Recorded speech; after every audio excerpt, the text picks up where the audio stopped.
Hello दोस्तों, आप सबका स्वागत है। ये है यूपीएससी का GS1 जनरल स्टडीज़ का पेपर 1 है और जो कि अभी हाल फिलहाल में भी हुआ है। और ये पेपर का एनालिसिस करेंगे कि ये पेपर कितना टफ रहा, क्या इसका जो है स्केलिंग रहा, और उन चीज़ों को देखेंगे कि जो है एस्पायरेंट वहाँ पे दिया है एग्जाम हॉल में क्या क्या परेशानी आया और बाकी चीज़ जो है उन सब चीज़ को डिस्कस करेंगे। और क्योंकि जो है इस बार जो है यूपीएससी ने बहुत सारे जो है अपना अलग अलग एक्सपेरिमेंट किया है, तो हमें वो समझना बहुत ज़रूरी है। क्योंकि इस बार सिर्फ ऐसा नहीं है कि आपको क्वेश्चन थोड़े एक दो ऑप्शन आते हैं तो आप एलिमिनेट कर लेंगे, ऐसा नहीं है। इस बार जो है एलिमिनेट वाले ऑप्शन या फिर एलिमिनेट वाले स्कोप जो था, स्कोप को ही एलिमिनेट कर दिया गया है और एलिमिनेट से आप क्वेश्चन नहीं लगा सकते हैं इस बार।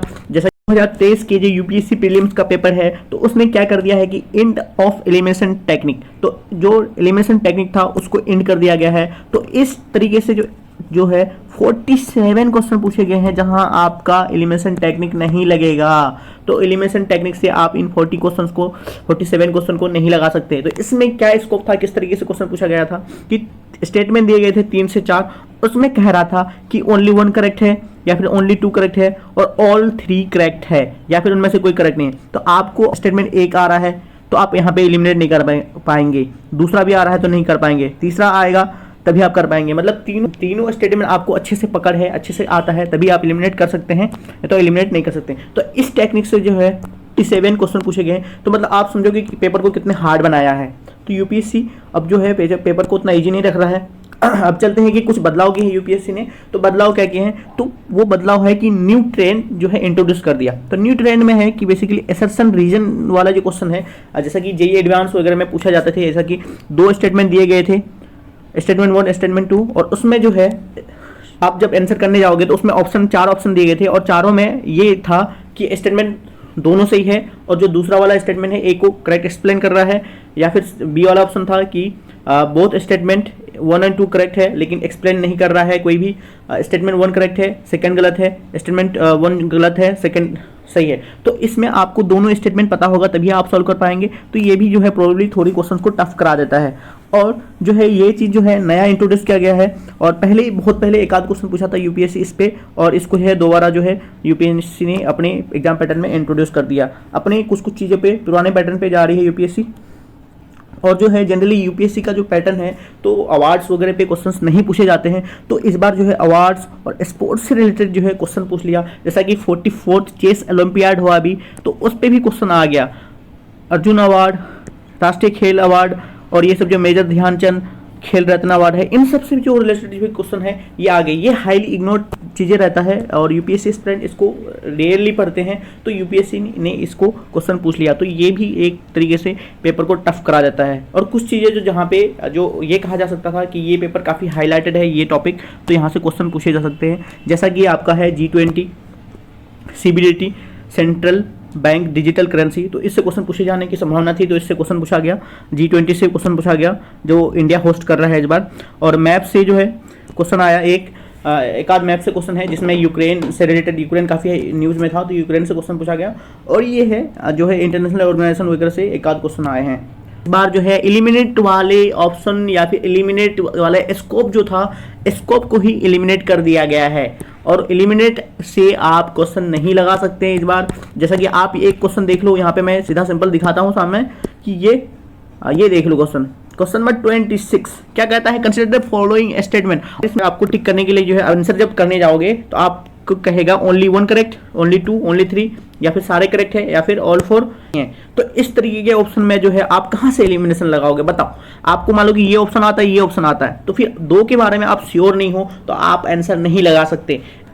इस कंडीशन में आपका ये होगा कि आपको चारों ऑप्शन आना चाहिए, तभी आप क्वेश्चन को सॉल्व कर सकते हैं, नहीं तो सॉल्व नहीं कर सकते हैं। तो ये पेपर को बहुत ज़्यादा जो है इसका टफनेस जो है बहुत हाई कर देता है टफनेस को। तो आप ये समझेंगे कि इस बार का पेपर उतना इजी नहीं है और जितना पहले दिखता है। जैसे कि क्वेश्चन आप पढ़ते ही लगेगा कि it seems easy but it is not easy when you go for the answer. तो ठीक है, एक चीज़ नया ट्रेंड स्टार्ट किया है यूपीएससी ने, जो है आपका स्टेटमेंट बेस्ड क्वेश्चन। तो आप देखेंगे कि ये पूरे स्टेटमेंट वाला क्वेश्चन जो है भरे पड़े हैं। ये है जहाँ पे 2 स्टेटमेंट दिए गए हैं, ये देखिए स्टेटमेंट यहाँ पे 2 स्टेटमेंट दिया गया है, स्टेटमेंट 1 और 2, और उसके साथ जो है 4 ऑप्शन दिए गए हैं। उसमें ये है कि स्टेटमेंट 1 2 दोनों सही है, लेकिन जो दूसरा वाला स्टेटमेंट है वो उनको करेक्टली जो है एक्सप्लेन कर रहा है। ऐसे जो क्वेश्चन है यूपीएससी में बहुत पहले आया करता था, लेकिन फिर इसको जो है नहीं इंट्रोड्यूस, मतलब फिर नहीं आ रहा था। इस टाइप के जो क्वेश्चन है ये आता है जेई एडवांस नीट में आता है।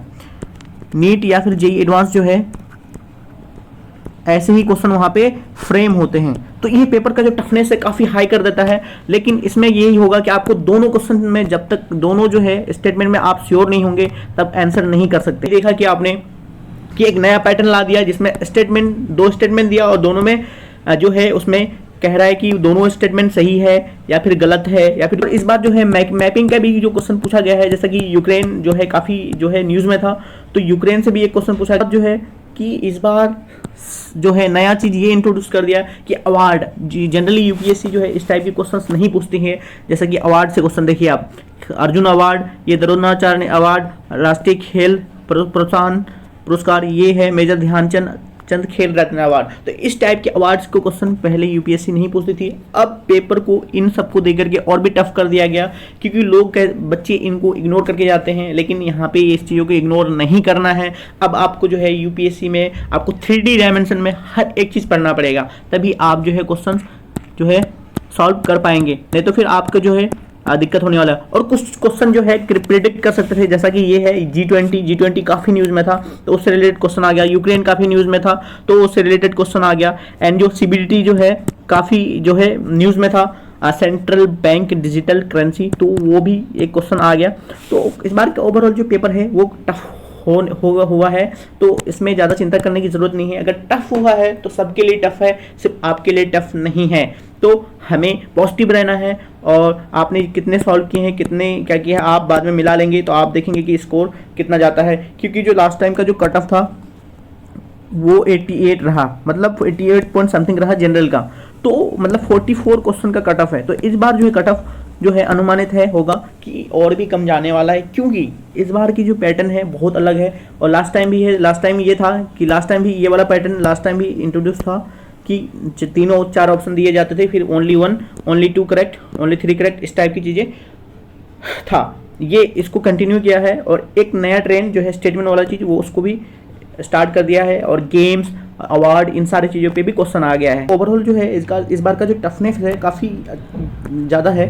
तो कट ऑफ के बारे में ये कहा जा सकता है कि पेपर जितना टफ होता है तो उसका जो है कट ऑफ उतना ही कम जा सकता है। तो लास्ट टाइम का जो कट ऑफ है आपका 44 क्वेश्चन, यानी 44 क्वेश्चन प्लस रहा है, यानी 88 मार्क्स प्लस था। तो इस बार जो है कट ऑफ उससे कम जाने की संभावना है। बाकी मार्केट में देखना पड़ेगा कि एनालिसिस कैसे जा रहा है और बाकी लोग क्या क्या कमेंट आते हैं, बाकी चीज़ें देखते हैं। तो आप अपनी राय जरूर बताइए कि आपने एग्जाम हॉल में क्या क्या चीज़ें फील किया और कैसा आपको पेपर लगा। और वहाँ पे ये चीज़ें जो है सॉल्व करना काफ़ी मुश्किल होता है। लोगों को यहाँ पे बैठ के ये बोलना कि पेपर इजी है, टफ है, ये बहुत इजी रहता है, लेकिन जो एक्चुअल में एग्जाम हॉल में बैठ के जो पेपर देना है और वो चीज़ जो रियल फील करना है एग्जाम एक स्टूडेंट के पर्सपेक्टिव से, तो वो बहुत डिफिकल्ट हो जाता है। तो आप अपना राय रखिए, आप जरूर बताइए कि आपको कैसा लगा, पेपर कैसा था आपके लिए।